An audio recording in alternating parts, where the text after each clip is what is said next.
Officer Dan here with my boys from Down Under, tackling the install for our stainless steel tie rod end lock spacers.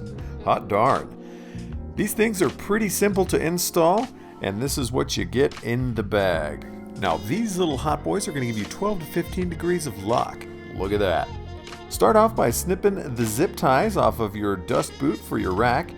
Now toss a wrench onto the rack itself and loosen the inner tie rod, getting that out of your way. Now, we do want to clean everything off while we have it apart, so use your favorite brake parts cleaner to spray the rod end as well as the inside of the rack. Blow it out with compressed air, slip on the GKTech spacer.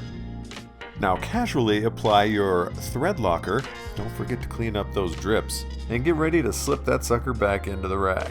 Give it a tighten. Now put a wrench on the rack itself as well as the inner tie rod, get those tight.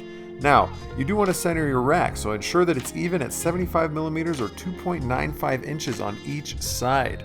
Once that's centered, go ahead and slip the boot back on, pop on those zip ties, cut off those tails, and that's it. Now you can go get an alignment and shred with a little bit of angle for not a lot of money. Go follow these dudes on YouTube. Lord knows they need the subs. And by all means, if you don't feel comfortable installing these parts, please seek help from a professional.